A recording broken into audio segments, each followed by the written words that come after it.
bumblebee. I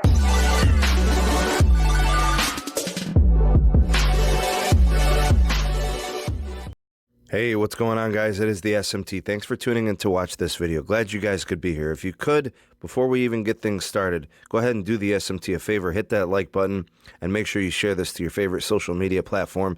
That really helps the channel out quite a bit. So much appreciated there. Let's go ahead and get started with this update. So AT&T has been, talking about 5G for quite a while now. Soon as T-Mobile said that they were going to be launching nationwide low-band 5G, AT&T went ahead and had an answer to that. They said they were going to be doing the same thing.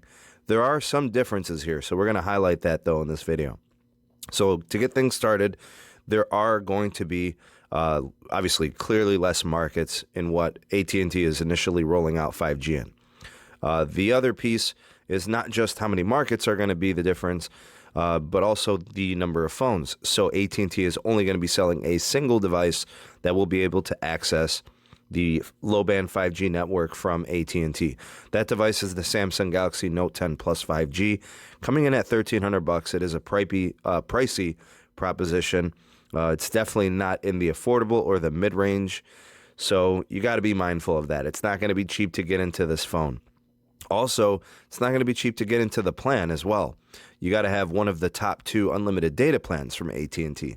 So either the extra or the elite options, which both of those plans come in at $75 and $85 respectively. So along with that, you also got to keep in mind it's not going to be nationwide. T-Mobile's done a good job of utilizing its low-band nationwide 600 megahertz slice of its network.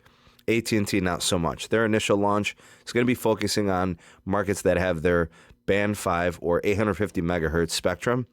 And because it's not nationwide, it's going to be limited to some markets. So initial rollouts are in these identified cities. You guys can see it there on the screen. You got Birmingham, Alabama. You got LA, California, Milwaukee, Wisconsin, Pittsburgh, PA, Providence, Rhode Island, Rochester, New York, San Diego, San Francisco, and San Jose, California. Coverage maps are available. I've already covered this in an extensive fashion in a previous video, so I'll put a card up right-hand corner, and then I'll put an end card as well, so you guys can access that if you want to see more details. Now, other than that, what we can expect to see is more markets to come. We already have seen the coverage maps of those additional markets as well. So again, check out that video at the end and that end card, and you can get access to all the details from it as well. Now, in terms of what we expect to see from the network, I don't know. There's going to be a situation where we want to see how they do, because obviously 5G low band from T-Mobile left a lot to be desired. There's a heavy reliance on network switching. Phones are kind of cooking. There's people blaming it on the architecture of the chips and the processors.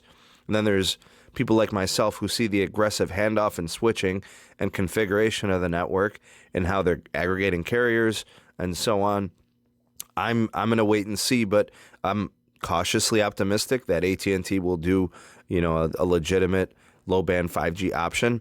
But in my opinion, because this is not their nationwide 5G low-band frequency, they're not going to be putting all their eggs in the basket, as they say, for band 5 for 850 megahertz. AT&T is going all in on band 14, the first responders net, that huge contract from the government that they estimate to be somewhere between 60 and 70% completed.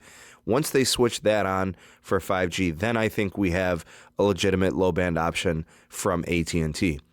But I will be watching the story, and I will be doing a follow-up on it, because we toasted and burned T-Mobile for their network, I guess we'll say, shortcomings. It's been a problem with the phone. They're getting hot. Their switching speeds are negligibly different. I mean, some are saying it's worse between 5G and LTE and T-Mobile.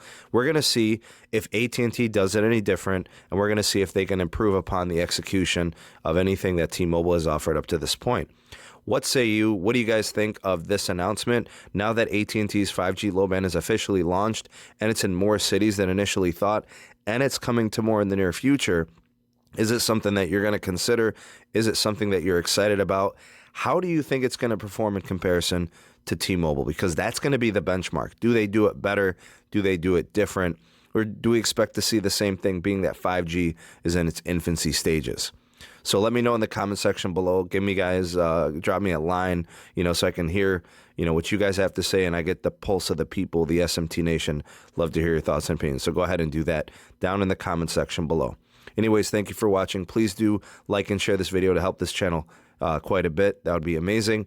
Also, if you are new, hit that subscribe button and hit that notification bell so you never miss an upload from the SMT. And if you want to get more involved with the communities, we've got links all over the place in the description box. Check them out. Got the Twitter handle, got the podcast links if you guys want to listen to the SMT Wireless Report.